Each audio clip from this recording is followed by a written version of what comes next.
आइए मंत्र पाठ करते हैं और कक्षा को प्रारंभ करते हैं। ओम विश्वानि देव सवितरदुरितानि परासुव यद्भद्रं तन्न आसुव। ओम शांति शांति शांति। नमस्ते आप सभी को। कल हम लोगों ने कुछ एक विषयों पर चर्चा की थी। जो भी आपके प्रश्न हो आप हाथ खड़ा करेंगे और मुझसे प्रश्न पूछेंगे। मैं प्रत्येक के प्रश्न का उत्तर देने के लिए तैयार। प्रयास करेंगे अपने प्रश्न को संक्षिप्त रखें। जब आपके पास 2 या 3 प्रश्न हो तो कृपया दोनों तीनों प्रश्न इकट्ठे न पूछें, मुझसे एक एक करके प्रश्न पूछें। प्रयास करें एक ही प्रश्न पूछें, क्योंकि अन्य के लिए भी समय बचता है। एक व्यक्ति लगते हैं वो कई सारे प्रश्न पूछ लेते हैं, इससे समस्या होती है। अन्यों के लिए समय नहीं रह जाता है, इसलिए सावधानी बरतें। कपिल महतो जी। आचार्य जी, परमात्मा के आश्रय रहने से दुख क्यों नहीं होता है? क्योंकि परमात्मा में दुख है ही नहीं। जिसके आश्रय रहोगे तो जिसका संग करोगे तो वैसा ही मिलेगा। जैसे बर्फ का संग करने से ठंडक मिलेगी, अग्नि का संग करने से ऊष्मा मिलेगी, आनंद का संग करने से आनंद मिलेगा, दुख का संग करने से दुख मिलेगा। जैसे एक छोटा सा उदाहरण देता हूं, आप हॉस्पिटल में चले जाओ, दुखी हो जाओगे क्योंकि चारों ओर दुखी लोग बैठे हैं, है ना। आप ऐसे साधुओं में चले जाओ जहां आह्लाद ही आह्लाद है, आप सुखी रहोगे क्योंकि वहां सुख ही सुख है, आनंद ही आनंद है। ठीक है। आचार्य, और ये संध्या उपासना में अंतर क्या है? संध्या हमारा नित्य कर्म है और उपासना ईश्वर को प्राप्त करने के लिए किया गया पुरुषार्थ। ईश्वर ठीक को है। प्राप्त करने के लिए जो साधना की जाती है उसका नाम उपासना है। और संध्या हमारा इहलौकिक कर्मों के लिए, जो इहलौकिक है। उपासना पारलौकिक कर्मों के लिए और साधना इहलौकिक कर्मों के लिए। संध्या, माफ करना, संध्या इहलौकिक कर्मों के लिए, उपासना पारलौकिक सुख के लिए। जी आचार्य जी, धन्यवाद। सत्यम विद्यार्थी। प्रणाम आचार्य जी। प्रणाम। आचार्य जी, ईर्ष्या और द्वेष की परिभाषा आपसे जाननी थी। राग का उल्टा द्वेष होता है, राग ही द्वेष है। अगर किसी एक व्यक्ति से हमें राग है तो उसी व्यक्ति के कारण हमें किसी और से द्वेष हो सकता है। मान लीजिए मुझे मेरी बेटी से बहुत राग है, तो मेरी बेटी को कोई हानि पहुंचाएगा तो उससे मुझे द्वेष हो जाएगा। द्वेष वो जिसे हम पसंद नहीं करते, द्वेष जिसकी शक्ल हम देखना नहीं चाहते, जिसका अनुभव करना हम नहीं चाहते, जिसे हम अपने जीवन में लाना नहीं चाहते, वो द्वेष है। ठीक है। ईर्ष्या। आचार्य जी, हाँ। आचार्य जी, मतलब कोई व्यक्ति जो गलत आचरण कर रहा हो उससे क्या नाम से हमें मतलब चिढ़ सी हो रही है कि वो हमारे पास ना रहे, हमसे बात ना करे, तो ये भी द्वेष होगा? हाँ बिल्कुल द्वेष है, और ये सात्विक द्वेष है, करना चाहिए। किसी भी बुरी चीज से सात्विक द्वेष करने में कोई दोष नहीं है। आपको शराब से द्वेष है, अच्छी बात है। ठीक है। ठीक है, ठीक है। अदिति बंसल जी। आचार्य जी, मेरा प्रश्न ये है कि गवर्नमेंट की कुछ गजेटेड पोस्ट ऐसी होती हैं जिन पे कमीशन लेना पड़ता है, वो व्यवस्था ही बनी हुई है ऐसी। अगर नहीं लेंगे तो फ्रीक्वेंट ट्रांसफर हो जाते हैं, फिर परेशान किया जाता है, और उस धन को लेके अपने ऊपर खर्च करना भी गलत है। तो आचार्य जी, क्या हम उसको ऐसे चैनलाइज कर सकते हैं कि जिससे जो लोग राष्ट्र की समस्याओं को दूर कर रहे हैं उनको दान दे दें, या जो उस कार्य को कर रहे हैं? ठीक है, 10-20 करोड़ रुपया लेके हमारे गुरुकुल को दे दो। लेकिन ऐसी व्यवस्था बनानी चाहिए कि सिस्टम में इस भ्रष्टाचार को रोकने का प्रयास किया जा सके। सोचो, मैं भी जानता हूं कि जो आदमी ईमानदार होते हैं उसका अशोक खेमका बन जाता है, फिर वो ट्रांसफर भुगतते भुगतते परेशान हो जाता है। लेकिन आपको प्रयास करना चाहिए, और जब तक वो प्रयास सार्थक ना हो तब तक ये भी आप कर सकती हैं जो आप कह रही हैं। ठीक जी है दीदी। आचार्य जी, मैंने ये प्रश्न इसलिए पूछा कि हस्बैंड का ना यूपीएससी प्री क्लियर हो गया था, तो उन्होंने मेंस का एग्जाम नहीं दिया इसी वजह से कि मेरी किसी ऐसी पोस्ट पे जॉब लगी जहाँ पे मुझे लेना पड़ा कोई कमीशन, तो मैं ऐसे काम नहीं करूंगा। हाँ, मेरा भी एक ऐसा एग्जाम क्लियर हुआ था। चिंता ना करें, होता है और हमें परेशानी भी भुगतनी पड़ती है। प्रयास करें कि सिस्टम को सुधारें। जब तक सिस्टम को नहीं सुधार सकते तो जो आप कह रहे हैं वो किया जा सकता है। ठीक है। जी आचार्य जी, ठीक है। पवन शर्मा जी।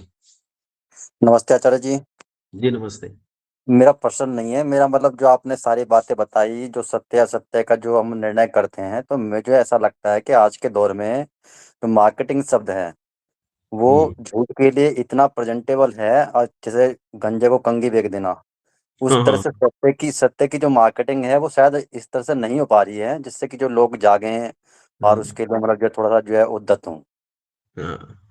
देखो, एक बात याद रखो कि जी। आजकल और कल और परसों और तरसों ये कुछ नहीं होता है। जी जी दुष्टता हर समय में रहती है जी ना। जी जी दुष्टता कोई समय ऐसा नहीं होता जिसमें नहीं रहती है। सोचो, राम जी के काल में विश्वामित्र जी गए दशरथ के पास और उन्होंने दशरथ जी से जाकर कहा कि हमारे यज्ञ में हड्डी और मांस फेंक देते हैं राक्षस। जी आज अगर आप सड़क पर हवन करने बैठ जाओ तो शायद ऐसे लोग नहीं होंगे जो आपके हवन में मांस और हड्डी फेंक दें, लेकिन उनके काल में थे। इसका बिल्कुल मतलब यह है कि अच्छे बुरे लोग सब समय में रहते हैं। हमारा काम यह है कि हम सज्जन लोगों का घनत्व बढ़ा के रखें। जब सज्जन लोगों का घनत्व बढ़ेगा तो उनकी सत्ता रहेगी और संसार अच्छे से चलेगा। दुर्जनों का घनत्व होगा तो उनकी सत्ता रहेगी और उनके हिसाब से चलेगा। मेरा मतलब ये था कि मतलब जो है हमारी जो मार्केटिंग है वो सृजनात्मक हो, जैसे झूठ का जो है इतना पुलिंदा बांध के करा जा सकता है कि उस मैं पे ऐसा लगता है मैं सच बात जैसा हो। मैं उसी चीज को कह रहा हूं आपको, आप फिर से सुनिए उस बात को। जी अधर्म नाना प्रकार के श्रृंगार और लावण्यता धारण कर सकता है, लेकिन सत्य नग्न होता है, वह हम्म, लावण्यता और श्रृंगार से दूर रहता है। इसलिए जी वो मार्केटिंग जो आप कहते हैं लच्छेदार मार्केटिंग, सत्य धारण कम ही कर पाता है। राइट जी। आर्य पंकज गुर्जर जी। नमस्ते आचार्य जी। नमस्ते पंकज जी। आचार्य जी, आपने ये बोला है कि दान देने योग्य है। कौन कौन व्यक्ति होते हैं जी, एक बार दोबारा बता देना। ब्रह्मचारी, वानप्रस्थी, सन्यासी, विद्वान, गृहस्थ। वानप्रस्थी, विद्वान, गृहस्थ। जी, जिसको हम जानते हैं और एक्चुअल में नीडी पर्सन है और वो इन कैटेगरी में नहीं आता, तो उसके लिए क्या करें जी? उसे दान नहीं कहते, सहायता कह सकते हैं। आप सहायता कर दीजिए या उससे कुछ काम लेकर उसके बदले में उसे कुछ वृत्ति दक्षिणा दे दीजिए। सैलरी जिसे कहते हैं, दक्षिणा को सैलरी कहते हैं, वो दे दीजिए, लेकिन वो दान की कोटि में नहीं आएगा। जो आपने कहा था कंज्यूम करने योग्य है। हाँ, कंज्यूम कर नहीं, धन भी दिया जा सकता है। आप जानते हैं कि सच में नीडी है, आपका मित्र है, आपके जी जी जानने वाले, आपके मित्र का जानने वाला कोई है, आप जी। उसे सहायता कर सकते हैं। बस वो दान की कोटि में नहीं आएगा, सहायता की कोटि में आएगा और पुण्य है वो। ठीक ठीक ठीक ठीक है ठीक जी, है। धन्यवाद। दीपानंद गोस्वामी जी। नमस्ते आचार्य जी। नमस्ते। मैं ये कह नमस्ते। रहा था जैसे आपने जैसे ये बोले हैं तो इससे मेरा संशय दूर हो गया कि मैं ये पूछना चाह रहा था, जैसे लोग ये देते हैं, जैसे आजकल कांवड़िया आते हैं तो उनके लिए भंडारा वगैरह करते हैं, तो ये दान की कैटेगरी में तो नहीं आएगा आपके अनुसार नहीं तो? आएगा, बिल्कुल नहीं आएगा, दान की कैटेगरी में बिल्कुल नहीं आता। हाँ समझ गया मैं, इसीलिए ही प्रश्न था। धन्यवाद। शुभम नेवारे जी। आचार्य जी प्रणाम। प्रणाम। आचार्य जी, आपने आचार्य भास्कर की कहानी बताते समय उनका जो कालखंड 499 ईस्वी के आसपास बताया था, उसमें उनकी पुत्री माँ लीलावती का बाल विवाह हुआ था। और हम तो ये समझते हैं कि जो आक्रांताओं के आने के बाद हमारे शास्त्रों में बिगाड़ हुआ, ग्रंथ जलाए गए, उसके बाद से कुप्रथाएं फैली। पर ये तो आक्रांताओं के पहले का समय है, तो उस समय ये कुप्रथा कैसे आई? उस समय आक्रांताओं ने आना तो प्रारंभ कर दिया था, पैर नहीं जमाए थे, और उनके कारण ऐसी कुप्रथाएं फैल गई थी, जिन कुप्रथाओं के कारण इतना सारा बिगाड़ हो गया था कि हमारे यहाँ बाल विवाह शुरू हो गए थे। यहाँ तक के छोटी बच्चियों तक के विवाह होने लगे थे। कितनी छोटी बच्चियों के विवाह होने लगे कि आप इसका आश्चर्य करेंगे कि जो बहुत ही छोटी बच्चियां थी, मतलब पैदा होने से पहले गर्भ में विवाह कर देते थे कि भाई तेरे यहाँ लड़का होगा, मेरे यहाँ लड़की होगी, चल भाई तेरी मेरी लड़के लड़की का विवाह हो गया। और पता चला बच्चा पैदा हुआ और वो मरा हुआ बच्चा पैदा हुआ। अब बेचारी बच्ची पैदा होने से पहले विधवा हो गई। तो ऐसी परिस्थितियां भी फैली हैं, तो ये सब गड़बड़ियां तो हुई हैं। और ये नहीं कह सकते कि केवल मलेच्छों के आगमन के समय ही ऐसा गड़बड़ हुआ है। मलेच्छों के आने से पहले हमारे ही लोगों ने बहुत सारी गड़बड़ें की है ना। पतन हमारा 5000 साल पहले यानी महाभारत काल के बाद से ही हमारा पतन शुरू हो गया था, और उस पतन में हम बहुत गिरे हैं। और ये लगभग मानकर चलिए पिछले 2000 साल में तो पतन बहुत बुरी तरह हुआ है। ठीक है अच्छा। जी ठीक है जी। तिरुमाला बहन। नमस्ते आचार्य जी। नमस्ते आचार्य जी, जी। तो अभी अभी आज की जो कक्षा हुई तो इसका ये निकलता है कि हम लोग किसी एक युद्ध के लिए तैयार होकर रहें, ऐसा है? 100%। इसमें कोई गली संदेह गली में नहीं। तो युद्ध होगा और हम लोग मच्छरों की तरह मारे जाएंगे आचार्य जी, क्योंकि बिल्कुल किसी में सही, साहस नहीं है, चाहे तलवार दे दो मार नहीं पाएंगे। बिल्कुल सही। देखो इसीलिए कहा गया है कि विद्वान चीजों को दूर से देख लेता है। संसार में जी बड़े बड़े राजा हुए हैं, वो नहीं देख पाते, इसलिए उन्हें मंत्र दृष्टा मंत्रियों की आवश्यकता होती है जो मनन पूर्वक चीजों को देख लेते हैं। संसार में कहा भी गया है, चाणक्य के नीति शास्त्र का श्लोक है, विद्वत्वम च नृपत्वम च नैव तुल्यम कदाचन स्वदेशे पूज्यते राजा विद्वान सर्वत्र पूज्यते। इसलिए पूजा की जाती है क्योंकि वो दूर तक देख सकता है। अगर आज आप दूर तक देखेंगे तो अपनी जान बचा पाएंगे, नहीं दूर तक देख पाए तो अपनी जानें खो देंगे, अपनी पीढ़ियां खो देंगे। दीपाली पर गुप्ता, आचार्य जी कम कम होने से थोड़े ही बच पाएंगे। उसका भी उपाय करेंगे। अभी जैसे हमारी कक्षा आगे बढ़ेगी तो इस पर हम बहुत गंभीरता से विचार करेंगे, जो विषय आपने उठाया है, जी जी बहुत गंभीरता से। जी सुरक्षा का हमारा पूरा का पूरा एक लेवल होगा, उस पर हम गंभीरता से विचार करेंगे। जी। दीपाली बहन, दीपाली गुप्ता जी, आचार्य जी नमस्ते। नमस्ते। जी अभी मैं 19 वर्ष की हूँ और वर्तमान में प्रतियोगी परीक्षा की तैयारी कर रही हूँ और हॉस्टल में रह रही हूँ। तो हॉस्टल में रहते हुए संध्या कैसे करूँ, मतलब पूर्ण विधि से? बिल्कुल, आप एकांत में बैठें, संध्या करें। यदि आचमन की स्थिति ना हो तो आचमन न भी करें तो कोई फर्क नहीं पड़ता। प्राणायाम, जब आपको लगे कि प्राणायाम कर सकती हैं, वायु स्वस्थ है तो प्राणायाम करें, अन्यथा प्राणायाम को स्किप कर सकती हैं, केवल मंत्र पाठ से संध्या कर सकती हैं। संध्या का पूरा विवरण हमारी उस वीडियो में आपको मिल गया होगा, और पुस्तक भी आप मंगा सकती हैं। हमारे वर्ग के द्वारा पुस्तकें भेजी जाती हैं, आप पुस्तकें खरीद सकती हैं। आप यदि हमारे वर्ग को अपने ही ग्रुप में, जिस ग्रुप में आप जुड़ी हैं, डालेंगी तो उसमें कुछ सेट है कुछ पुस्तकों का, तो वो पुस्तकें आपके पास पहुंच जाएंगी आपके एड्रेस पे, आप देखकर उस संध्या को कर सकती हैं। जी जी धन्यवाद। प्रतियोगी परीक्षाएं कभी नहीं रोकती हैं लोगों को संध्या करने से। मेरे पास इस समय 4-5 छात्र रहते हैं जो मेरे, जहां मैं रहता हूं, मेरा गुरुकुल है, गुरुकुल के पास मेरा निवास भी है, मेरे निवास पर भी 4-5 छात्र रहते हैं। सब IITians हैं या फिर ऐसी ही प्रतियोगी परीक्षाओं के छात्र हैं, और वो खूब परिश्रम से मेहनत करते हैं, पढ़ते हैं और दोनों समय संध्या करते हैं, यज्ञ भी करते हैं दोनों समय मेरे साथ। तो जी जी, संदीप कुमार जी। जी नमस्ते आचार्य जी। मेरा सवाल है कि जैसे मेरे गांव के पुरोहित है पंडित जी, वो हमारे गांव में या घर में सभी की पूजा वही करवाते हैं, तो उनके चरित्र में कुछ है, मतलब नशा या मांस वगैरह सब सारा चीज भक्षण करते हैं, तो पूजा पाठ उनसे करवाएं कि नहीं करवाएं वो चीज मेरे को। महाराज मनु कहते हैं, पतितो अपि द्विजः श्रेष्ठो न च शूद्रो जितेंद्रियः। ऐसा कहा जाता है कि देखो, पतितो अपि द्विजः, कि पतित भी हो तो भी द्विज अच्छा है, और चाहे श्रेष्ठ भी हो तो जो शूद्र है, जो जितेंद्रिय है, वो शूद्र होकर भी बेचारा पूजनीय नहीं है। ये मूर्खतापूर्ण बातें हैं, ये कपोल कल्पित बातें हैं। याद रखो, जिसका चरित्र उत्तम है उसी से पूजा पाठ करानी चाहिए, जिसका चरित्र उत्तम है, आचरण उत्तम है, उसका संग करना चाहिए, उसी से पौरोहित्य कराना चाहिए। ठीक है। अच्छा, वो क्या बोलते हैं, उन जैसे अगर पूजे घर आ जाते हैं कभी, तो उनका मतलब उनके पैरों नमस्ते वमस्ते कर सकते हैं या फिर दान वगैरह कर सकते हैं उसको उनको? निर्दुग्धा चापी को पूज्या न च दुग्धवती खरी। तो कहते हैं वो कहते हैं, लोगों ने बना रखे हैं ऐसे कि अगर दूध न देने वाली हो तो भी गाय पूजनीय है, और दूध देने वाली गधी भी पूजनीय नहीं है। ये मूर्खतापूर्ण बातें हैं। पूजनीय वही है जिसका आचरण अच्छा है। ठीक है। तो उनसे जहां तक हो सके दूरी बनाए रखें।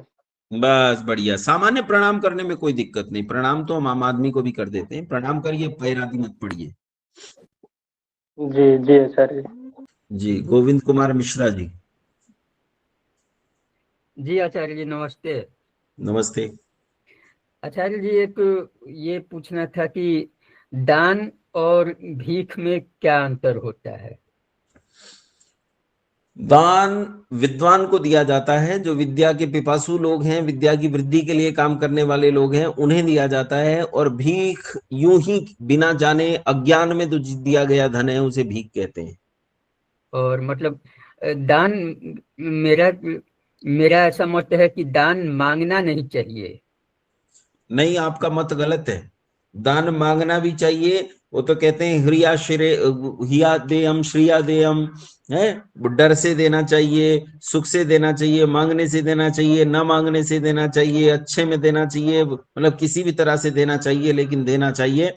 और दान मांगने में भी कोई दोष नहीं है। मैं खुद नहीं मांग पाता हूं, लेकिन दान मांगने में कोई दोष नहीं। जी जी अनिल कुमार जी। जी नमस्कार आचार्य जी। मेरे केवल दो जी छोटे छोटे प्रश्न हैं।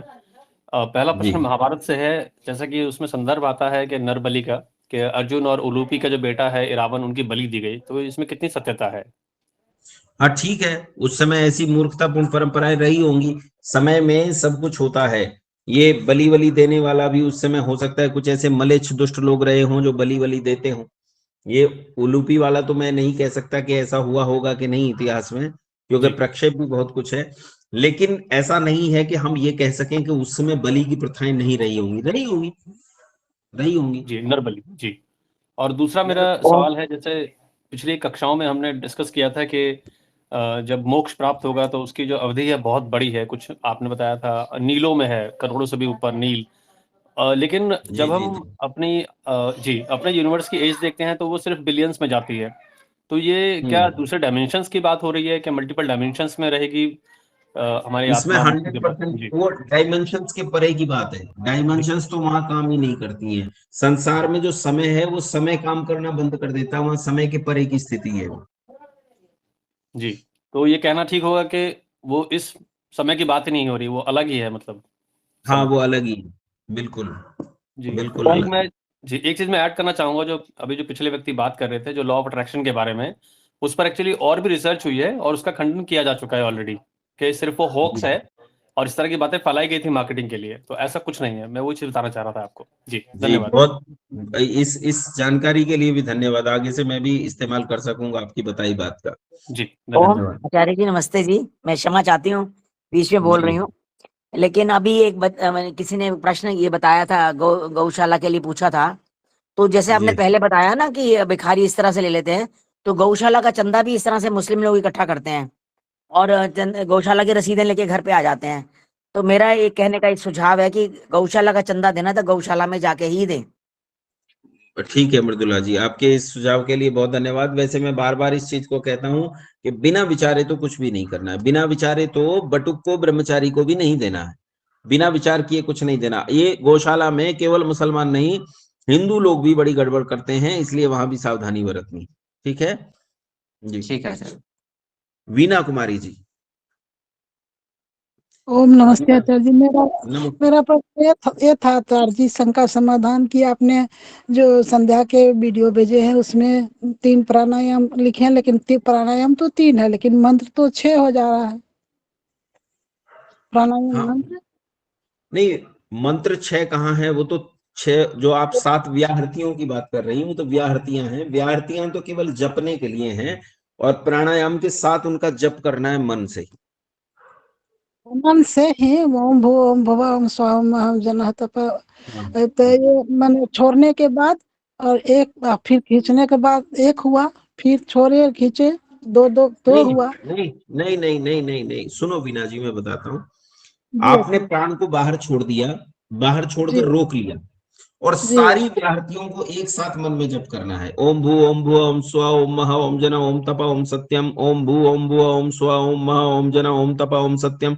2 बार बाहर प्राण को रोके रखने के बाद सारी व्याहृतियों को एक साथ ही 2 बार जाप करना है। फिर आप भीतर भर लेंगे और भीतर प्राण को रोक लेंगे और 1 बार जाप करना है। ओम भू ओम भुवा ओम स्वाहा ओम महा ओम जना ओम तपा ओम सत्यम। फिर बाहर छोड़ देंगे और 2 बार जाप करेंगे। ओ तब तो 9 हो गया आचार्य जी, मंत्र अरे तो 9 हो। अरे तुम कैसे समझ रही हैं आप? फिर से सुनिए। एक सांधिक बहुत प्राणायाम क्या? सुनिए पहले मेरी बात, आप समझाएंगी तो फिर नहीं समझ में आएगा। पहले मेरी बात सुनिए। सांधिक प्राणायाम उपासना के प्राणायाम से अलग होता है। सांधिक प्राणायाम में हम क्या करते हैं, श्वास को बाहर निकालकर बाहर रोक देते हैं और फिर भीतर भरते हैं और भीतर रोकते हैं।